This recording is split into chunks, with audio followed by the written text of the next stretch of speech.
Nós hoje queremos ministrar um assunto muito importante, muito relevante para a vida da Igreja de Cristo Jesus. A Bíblia Sagrada diz que nós somos membros do corpo de Cristo. E, embora seja uma linguagem figurativa, nós precisamos entender esse nosso papel no corpo de Cristo. E por isso nós queremos estudar a respeito dos 5 ministérios. A Bíblia fala sobre o ministério apostólico, fala sobre o ministério profético, fala sobre o ministério evangelístico, fala sobre o ministério de ensino e fala sobre o ministério pastoral. 5 ministérios. Cada um desses ministérios tem uma característica, tem um jeito de atuar na igreja, no corpo de Cristo. Eu costumo dizer que cada pessoa que reconhece Cristo Jesus como seu Senhor, como seu Salvador pessoal, cada uma dessas pessoas, elas são colocadas então no corpo de Cristo, conforme diz o apóstolo Paulo na sua primeira carta à igreja de Corinto.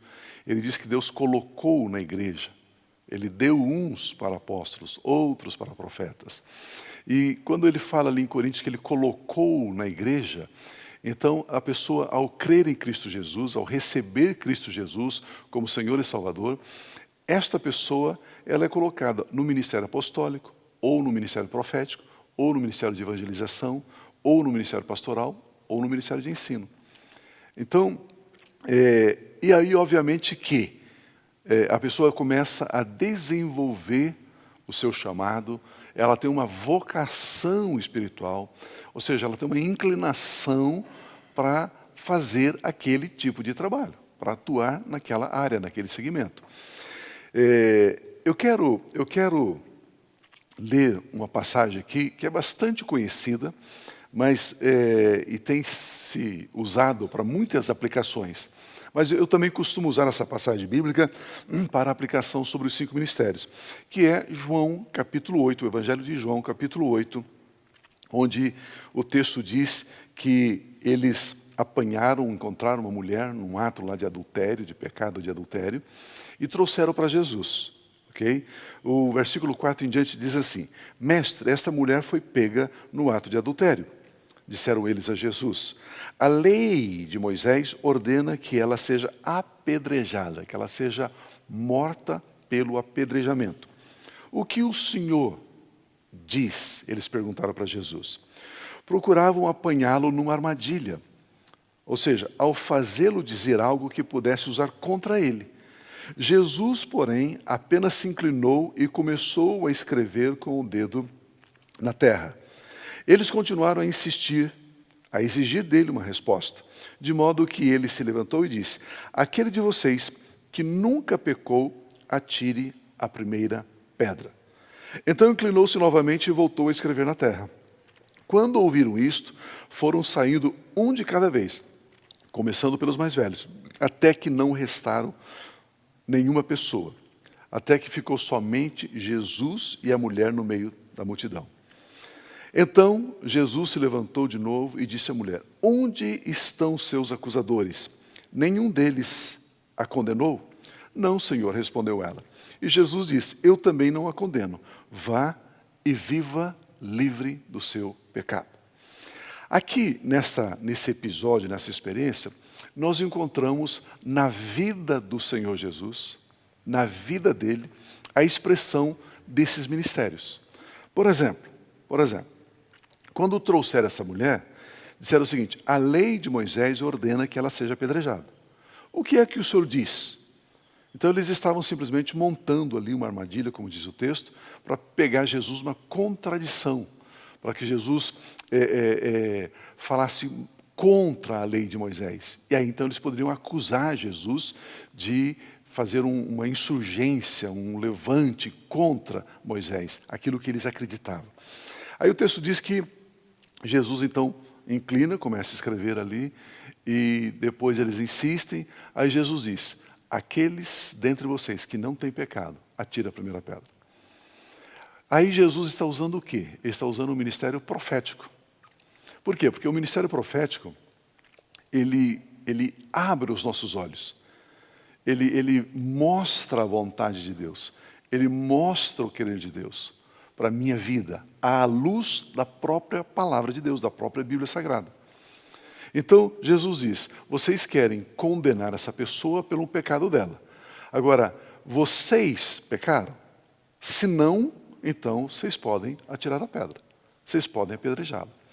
Nesse momento, então, Jesus tirou o olhar deles do erro da mulher, do pecado da mulher, e Jesus disse, olhe para vocês, olhe para o seu coração, olhe para a sua vida, para ver se você é digno de assumir uma postura de juiz, de condenador dessa pessoa que foi apanhada nesse pecado. Aí nós encontramos, então, o ministério profético. A Bíblia fala sobre o ofício profético, a Bíblia fala sobre o dom de profecia, e a Bíblia fala sobre o ministério profético. Então, o ofício profético, quando você lê no Velho Testamento, por exemplo, Elias, Eliseu, Jeremias, Isaías, eles tinham o ofício profético. E o ofício profético no Velho Testamento tinha a característica de não somente chamar o povo de volta para o centro da vontade de Deus, o povo estava se desviando, então eles chamavam de volta, mas também o ofício profético tinha no seu bojo, tinha no seu conteúdo também a prática de prever coisas futuras. Então fazer algum vaticínio, né? Fazer alguma previsão em relação ao que iria acontecer. Nós encontramos muito isso em Jeremias, encontramos muito isso em Isaías e tantos outros profetas ali no Velho Testamento. Era um ofício profético. E aí a Bíblia Sagrada diz que os profetas duraram até João. João Batista foi o último desses profetas. Então quando a Bíblia diz que os profetas duraram até João, ela está se referindo ao ofício profético. Ok? E aí permanece então o ministério profético e o dom da profecia. Okay? O dom da profecia ali em 1 Coríntios capítulo 11. Então, o dom da profecia. São três coisas distintas. Por isso que a Bíblia diz em Coríntios que todos podem profetizar. Quando a Bíblia fala sobre todos podem profetizar, e a Bíblia diz que o dom da profecia é baseado em cima de exortar, consolar, edificar e exortar, erguer. Então, é uma palavra que você dá para a pessoa, que você ergue a pessoa, que você consola a pessoa, que você ministra o amor, a graça de Deus na vida da pessoa. Então, você edifica, você eleva e você consola. Isso é dom de profecia. Esse papel de Jesus aqui é o ministério profético. Diferente dos outros dois. Ministério profético. O ministério profético, então, ele nos ajuda a conhecer mais profundamente a palavra de Deus para ver se nós estamos no prumo da palavra ou se nós estamos inclinados fora do prumo da vontade perfeita de Deus. É isso que Jesus está dizendo aqui a esses homens aqui. Aí o texto diz que quando eles ouviram isso, foram saindo cada um, a começar pelos mais velhos. Então Jesus se levantou de novo e disse à mulher, onde estão seus acusadores? Nenhum deles a condenou? Não, Senhor, respondeu ela. Então Jesus disse, eu também não a condeno. Eu também não a condeno. Que ministério que Jesus está usando aqui? O ministério pastoral. O ministério pastoral de trazer consolo, o ministério pastoral de trazer um ânimo, o ministério pastoral de dizer o seguinte, olha, você está praticando isso assim, assim, assim, mas você não precisa praticar isso. Você não precisa viver esta vida que você está vivendo. Então o ministério pastoral vem para acolher, vem para encorajar, vem para mostrar uma linha. Jesus diz, vá e viva a sua vida livre desse pecado. Você não precisa ter essa carga pecaminosa sobre a sua vida. Viva fora dessa carga, dessa opressão de pecado. Então Jesus está consolando, Jesus está dando uma direção, Jesus está instruindo, Jesus está orientando essa mulher. E é interessante também nós vermos que no comecinho desse texto, eles chegaram para Jesus e disseram assim, mestre. Jesus havia voltado lá do Monte das Oliveiras, ok? Bem cedo estava no templo, reuniu uma multidão e ele sentou para ensinar. Olha, então Jesus estava ali ensinando, mestre. Aí ele manifesta o ministério profético. ele manifesta o ministério pastoral. Mas Jesus estava ensinando, ensinando. E é interessante isso, quando alguém tem um chamado para o ministério de ensino, você gosta de ouvir essa pessoa. Essa pessoa ela não está preocupada assim, em trazer grandes novidades, ela não está preocupada em trazer coisas tão inéditas. O mestre, ele quer que cada pessoa aprenda bem, aprenda com convicção, receba aquele ensinamento, porque aquele ensinamento vai fortalecer a pessoa, aquele ensinamento vai estabelecer a pessoa na verdade, a pessoa começa a viver uma vida muito mais tranquila, muito mais sossegada. Por quê? Porque o mestre, ele abre as escrituras e começa a ensinar. Ele começa a ensinar. Ele gosta muito da origem das palavras, né?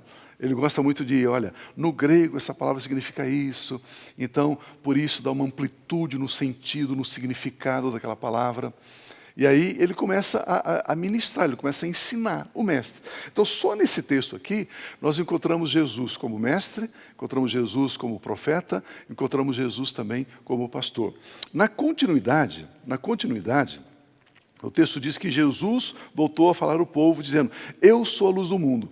Se vocês me seguirem, não andarão no escuro, em trevas. Vocês terão a luz da vida. O que Jesus está dizendo aqui? Quando Jesus diz, eu sou a luz do mundo, ele está colocando aqui o papel do ministério apostólico.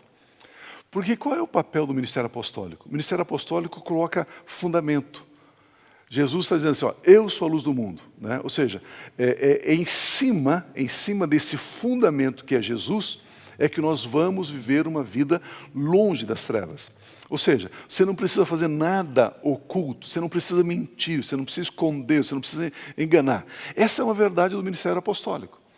O ministério apostólico, então, ele estabelece os fundamentos para que a gente possa construir a nossa vida cristã, a nossa vida espiritual em cima desses fundamentos.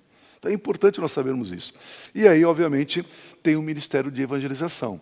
Em Marcos, está escrito assim, que Jesus, depois que João Batista havia sido morto, né, aí Jesus, então, ele vem e começa a pregar dizendo, arrependei-vos, o reino de Deus está próximo, arrependei-vos e crede no Evangelho.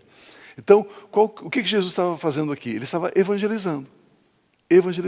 O que é evangelizar? A palavra evangelho significa boas notícias. Levar boas novas, boas notícias, notícias boas, notícias que as pessoas não conheciam e precisam conhecer. Isso é o evangelho. Então Jesus começou a evangelizar. Lá na escola, por exemplo, você tem lá um amigo, uma amiga que não conhece a salvação em Jesus. Ah, todos os caminhos levam a Deus. Não, isso não é verdade. Ah, mas eu sou da religião tal e isso basta. Isso não é verdade. Por quê? Porque quando você evangeliza, você fala a respeito de Cristo Jesus. Você não fala a respeito de igreja, você não fala a respeito de religião, você não fala a respeito de costumes. Não. A evangelização, as boas novas, as boas notícias, levam as pessoas a conhecer a salvação através de Cristo Jesus. Por isso que ele diz, arrependei-vos e crede no Evangelho. A palavra arrependimento ali no grego significa metanoia, mudança de mente. Ou seja, eu pensava desse jeito, agora eu preciso mudar a minha maneira de pensar e crer no Evangelho. Crer nas boas notícias. Crer que Cristo Jesus se fez carne. Nasceu lá da Virgem Maria, lá em Belém. Ele cresceu em Nazaré. Depois ele começou o ministério dele lá em Cafarnaum. Aí ele roubou lá 12 discípulos, e depois mais algumas pessoas. Então, ele depois foi colocado na cruz. Ele morreu condenado no meu lugar. Os meus pecados foram colocados sobre Jesus. E agora então Jesus morre, e aí ele então leva os meus pecados. Agora então eu estou livre dos meus pecados, porque Jesus Cristo, ele recebeu a minha culpa, a minha dívida, a minha condenação. Aí Jesus ressuscita no terceiro dia. Ele vive 40 dias com os discípulos, ainda dando algumas instruções. Depois ele foi elevado e a Bíblia Sagrada diz que ele está sentado à direita do Pai. Jesus Cristo. Se eu creio que Jesus morreu e pagou a minha conta, eu não tenho mais conta, a Bíblia diz que eu sou salvo. A Bíblia diz em João, todos quantos creram em Jesus, a saber, aqueles que receberam Jesus como Senhor e Salvador, são filhos de Deus. São filhos de Deus, são perdoados, justificados. Não é maravilhoso isso? Isso é o Evangelho. Essa é a boa notícia. O apóstolo Paulo diz assim, eu não me envergonho do Evangelho, porque o Evangelho é o poder de Deus para a salvação de todo aquele que crê. O Evangelho é o poder de Deus. Onde está o poder de Deus? No Evangelho. Eu quero conhecer o poder de Deus no Evangelho. Por quê? Porque a pessoa está perdida e agora ela é salva. A pessoa está debaixo do domínio das trevas, agora ela vem para a luz.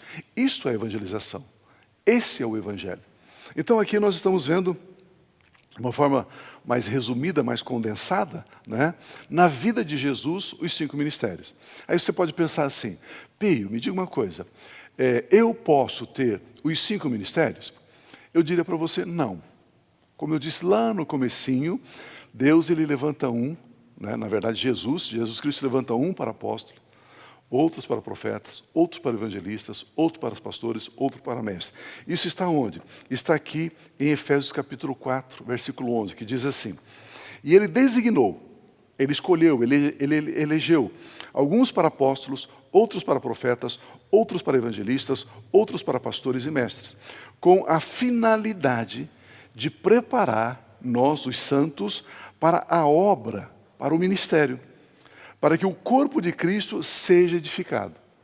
Então, por que existe os 5 ministérios? Para edificarmos o corpo de Cristo, para fortalecermos o corpo de Cristo. O que é edificar? É estruturar, é fortalecer, é estabelecer. Até que todos alcancemos a unidade da fé e o pleno conhecimento de quem Jesus é. E cheguemos à maturidade, atingindo a estatura à medida do próprio Cristo Jesus. Então, essa é a razão pela qual existem os 5 ministérios. E quando nós entendemos isto, se eu sei, olha, aquela pessoa, ele tem um ministério de evangelização. Aí ele vai pregar na igreja. Ele vai falar o quê? Ele vai falar de evangelização. A importância de evangelizar, a importância de convidar alguém para vir a um culto, a importância de você falar do amor de Deus, a importância de você falar que ele está perdoado em Cristo Jesus. Claro. Aí existe uma outra pessoa que vai pregar, e ele tem um ministério pastoral. E ele vai fazer o quê? Ele vai trazer uma palavra de consolo, uma palavra carinhosa, uma palavra amorosa, uma palavra para encorajar você, para animar você, porque ele é um pastor. Ele quer alimentar, nutrir você para que você fique forte, né? E que você possa entender o amor de Deus, receber o amor de Deus, desfrutar do amor de Deus. Isso é o ministério pastoral. Aí você tem alguém lá que vai pregar, é do ministério profético, por exemplo, né? O ministério profético, ele sempre vai questionar você. Ele sempre vai colocar você dizendo o seguinte, escuta, você está andando no propósito de Deus para a sua vida? Você está fazendo exatamente aquilo que Deus quer que você faça? É o ministério profético, chamando a sua atenção. Ele vai dizer para você, o tempo que nós estamos vivendo, o momento que o mundo está vivendo, é esse momento que a Bíblia diz. Então ele vai trabalhar no tempo, ele vai trabalhar no modo, ele vai nos posicionar aonde é que nós estamos no relógio de Deus, no tempo de Deus, no kairos de Deus. Então ele tem uma abordagem diferente. Por isso que quando nós realizamos, por exemplo, retiros, né, realizamos conferências, a gente traz alguns pregadores. E mesmo que o tema seja único, cada um tem uma abordagem diferente dentro do seu ministério. Aí você olha e diz, é interessante, né? Todos falaram basicamente a mesma coisa, mas com uma ênfase diferente. Claro, cada um falou dentro da ênfase do seu chamamento, do seu ministério, da sua vocação ministerial, né? Então, é por isso que a gente faz para que as pessoas sejam edificadas. Então, se eu ouço o ministério apostólico, o ministério pastoral, o ministério de evangelização, o ministério profético, o ministério de ensino, então eu estou sendo fortalecido, eu estou sendo edificado. Porque só Jesus tinha os 5 ministérios. E para eu conhecer profundamente Jesus, os 5 ministérios começam a me revelar Jesus. Então, eu estou numa igreja, e só tem um pastor na igreja. E esse pastor prega todo domingo, todo domingo, todo domingo, todo domingo. Só ele, mais ninguém. E ele tem um ministério de ensino. Eu vou conhecer somente a área, eu vou conhecer somente o aspecto de Jesus como mestre. Então, por isso que a gente precisa trocar o púlpito, trazer alguém, fazer um congresso, fazer um retiro, fazer um evento e tal, para que as pessoas conheçam o ministério pastoral, o ministério de ensino, o ministério profético, que são os ministérios do Senhor Jesus, dado a nós na igreja, e aí então a gente pode começar a edificar o corpo, fortalecer as pessoas que caminham juntamente conosco. Então, eu posso ter os 5 ministérios? Não. Não. Eu posso ter um ministério, por exemplo, ministério de ensino, mas eu posso também exercer uma função pastoral? Eu posso. Eu não vou fluir 100% como alguém que já tem um ministério pastoral, mas eu posso. Eu posso, mesmo sendo um pastor, eu posso exercer o ministério de evangelização, evangelizar alguém, para trazer uma mensagem evangelística? Claro que sim, mas eu não tenho, ok, tanta ousadia, não tenho assim, tanta fluidez na evangelização como o próprio evangelista tem. Né? Então, por isso que a gente precisa entender isso. E aí, obviamente, imagina você tem uma graça de Deus para ensino. Então, qual que é o seu chamado? O meu chamado é ensino. Quando você vê alguém no púlpito de uma igreja, né, ensinando, você fica assim, ó, uau, que legal, olha o que está falando, olha que bacana. Por quê? Existe uma identificação do ministério dele com a sua vida. Se você tem um ministério pastoral, você gosta de conversar com as pessoas, você gosta de aconselhar as pessoas, você gosta de orientar as pessoas, de animar as pessoas, e vem alguém pregar e é do ministério de pastoral. Aí você diz, uau, olha como que ele fala com doçura, ele fala com amor, ele fala com carinho. Identifica o seu ministério com aquela pessoa. Isso não significa que o outro, né, não é um bom pregador, não é um bom pastor, não é um bom isso. Não. Apenas uma identificação com o seu ministério com aquele ministério que está ali no púlpito. Aí vem alguém lá do ministério profético, né? É um pouco mais assim, incisivo, um pouco mais direto. Irmãos, olha, busca uma vida com Deus, intimidade com Deus. Olha, vive uma vida séria, abandona essa vida de pecado, e não sei o quê. Ele, né? Algumas pessoas olham e dizem, eu gosto desse. Por quê? Porque ele é mais duro. Ele não passa a mão na cabeça da gente, não. Ele fala a verdade. E as pessoas que então se identificam com o ministério profético, porque ele também tem um ministério profético.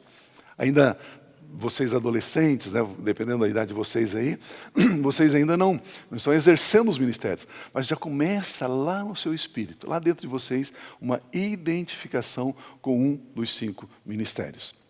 E tudo isso tendo em vista o quê? A edificação, a formação, a estruturação. Aí vem a pergunta assim, Pio, me diga uma coisa, como é que eu posso saber qual é o meu ministério? A minha primeira resposta a essa pergunta é, você não precisa saber. Eu sou ministério. Não precisa. Não tenha pressa em definir. Imagina, você define, a partir do momento que você definiu, você colocou um ponto final. Eu sou do ministério de ensino, eu sou do ministério pastoral, eu sou profético, eu sou apostólico, eu sou, né, evangelização. Pronto, você definiu, você se fecha para aprender os demais. Aí passa 1 ano, 2 anos, 10 anos, 50 anos, 100 anos, 200 anos, aí você descobre que você não é do pastoral. E agora? Eu sempre falei que eu era do pastoral, sempre afirmei isso, e agora descobri que não sou, e agora o que eu faço? Então não tenha pressa. Simplesmente não tenha pressa. Vá vivendo a sua vida cristã diariamente. E é natural que a sua vocação ministerial comece a aparecer. Eu sempre digo o seguinte, qual é o meu chamado? O seu chamado é, faça aquilo que você gosta de fazer, em primeiro lugar. O que eu gosto de fazer? Eu gosto de estar com as pessoas, eu gosto de ensinar, eu gosto de pastorear, eu gosto de aconselhar. Faça o que você gosta de fazer. Segundo, ao fazer o que você gosta de fazer, dentro do seu dom vocacional, dentro da sua vocação, vamos chamar assim, natural, é aquilo que você gosta, você começa a praticar isso, as pessoas vão olhar para você e dizer assim, uau, é tão legal quando você faz isso. Começa a ter um reconhecimento das pessoas ao seu redor. Terceiro lugar, começa a ficar próspero. Eu gosto de usar a palavra, começa a ficar viçoso, sabe? Uma planta viçosa, verde, assim, né? Saudável, bonita. Então começa a ficar viçoso. Aquilo fica bonito. As pessoas olham e dizem, mas você começou a trabalhar aqui conosco nessa área, e essa área está crescendo e tal. E, em último lugar, você começará a ver frutos e você sente uma alegria e uma paz. Então, esses quatro passinhos aqui, né, ajudam muito Mas você começa como? Fazendo aquilo que você gosta de fazer. Você faz aquilo que você gosta de fazer. Aí as pessoas perguntam para mim, Pio, mas eu sou músico. Eu sou músico, eu gosto de cantar, eu gosto de tocar e tal. Como ficam os 5 ministérios? Da mesma forma. Existem músicos proféticos, existem músicas para evangelização, músicas com conteúdo pastoral, músicas com conteúdo apostólico. Sabe? Então, da mesma forma. Da mesma forma. Né? Pio, eu gosto de teatro. Eu gosto de fazer teatro, fazer peças e tal, não sei o quê. Qual é o meu ministério? Existem peças teatrais com cunho evangelização, com cunho pastoral, com cunho profético. Né? Então, da mesma forma. Da mesma forma. Ou seja, tudo passa pelos 5 ministérios. Por quê? Porque Jesus tinha os 5 ministérios e para nós conhecermos Jesus, a gente precisa ter contato com esses homens e mulheres de Deus que têm um desses ministérios e estão exercendo esses ministérios. E aí eu acho que vem mais uma pergunta, eu não quero cansar muito vocês, eu quero encerrar. Qual que é a próxima pergunta? Homens e mulheres, né? Todos podem ter os 5 ministérios? Ou fluir nos ministérios? Claro que sim. Claro que sim. Paulo escreve dizendo o seguinte, que diante de Deus, em Cristo Jesus, não existe homem, não existe mulher. Né? Então Deus pode levantar uma mulher com o ministério apostólico, levantar uma mulher com o ministério profético, ministério de evangelização, pastoral, claro que sim. Sabe, isso não tem nenhuma base bíblica para alguém dizer, não, os 5 ministérios são somente para os homens. Não, isso é uma visão, né, antibíblica. A Bíblia não coloca assim, pelo contrário, todos nós podemos ter o chamado de Deus para exercermos um desses 5 ministérios. E quando você começa a exercer o seu ministério, como eu disse, aquilo começa a ficar viçoso, as pessoas reconhecem, né, cresce, frutifica, você sente alegria, você sente paz, é leve, é fácil para você exercer esse ministério. Então, eu vejo que a igreja, ela precisa conhecer isso, ela precisa saber que é assim. Né? Então, aí cai por terra, deixa de existir aquela ideia, né? Eu gosto mais de fulano, eu gosto mais de fulano, não tem nada de gostar. É que você se identifica mais com aquele ministério, com aquele ministério, com aquele ministério que aquela pessoa tem. Só isso. É uma questão de identificação. Mas como eu sei que são 5 ministérios, eu sei que aquele evangelista, então, embora eu não tenha um chamado para evangelização, mas eu quero aprender com ele, eu quero ouvi-lo. O que ele está dizendo? Uau, que legal isso. De repente você tem um ministério de ensino, um ministério apostólico, aí você está vendo ali uma pessoa na área profética. Você diz, uau, embora eu não tenha um chamado profético, não tenha um ministério profético, mas eu quero aprender com ele. Eu preciso conhecer Jesus profeta, Jesus mestre, Jesus evangelista, Jesus apóstolo e Jesus pastor. E aí então a Bíblia diz que isso me dá crescimento, unidade da fé, maturidade. Me leva a ter a estatura, a medida de Cristo Jesus, o nosso Senhor, o nosso Salvador. Eu estou então aqui fazendo um pequeno resumo, né, um panorama sobre os 5 ministérios, mas eu tenho certeza que isso já vai abrindo os olhos do seu coração, do seu espírito, para você perceber, para você discernir, para você conhecer um pouco mais como funciona os 5 ministérios. Quem é que dá um dos 5 ministérios para nós? Jesus. Quem é que dá os dons, né, os 9 dons? O Espírito Santo. Ok? Quem é que opera? É o Pai. Então a Trindade, Deus Pai, Deus Filho, Deus Espírito Santo, cada um agindo numa área. Então você não pode dizer assim, o Espírito Santo me deu um ministério de evangelização. Não, o Espírito Santo não vai te dar ministério. Quem vai te dar é Jesus. Você não pode dizer assim, Jesus me deu o dom de línguas. Não, não é Jesus que dá, é o Espírito Santo. Então precisamos entender também que a Trindade, Deus Pai, Deus Filho, Deus Espírito Santo, eles atuam também, cada um num segmento para a nossa edificação, para o nosso consolo. Muito bom estar falando com vocês. O meu desejo, o desejo do meu coração, que vocês continuem abençoados, crescendo, mergulhando na Bíblia. Alguns de vocês talvez já conheçam o meu testemunho, mas eu comecei seriamente a ler a Bíblia, mergulhar na Palavra de Deus com 11 anos de idade. Com 11 anos eu comecei a estudar, comecei a ler, eu li a Bíblia de Gênesis, Apocalipse, queria conhecer mais e lia em várias versões, e lia alguns comentários. Eu queria conhecer a Palavra de Deus, porque a Palavra de Deus, É espírito, ela é vida, ela é água, ela é pão, ela é alimento, ela é que nos sustenta. A palavra de Deus. Ok? Escrito está, nem só de pão viverá o homem, mas de toda a palavra que procede da boca de Deus. Continue abençoados, continue permitindo que o Espírito Santo conduza vocês, eleve vocês para uma vida poderosa, para que as pessoas ao seu redor, os colegas de vocês, ao redor de vocês, descubram que em você está um tesouro preciosíssimo. Esse tesouro é o Espírito Santo que habita no teu espírito, habita no teu coração. E você está revestido por Cristo Jesus, o nosso Senhor, o nosso Salvador. Permaneçam abençoados. Um abraço para vocês.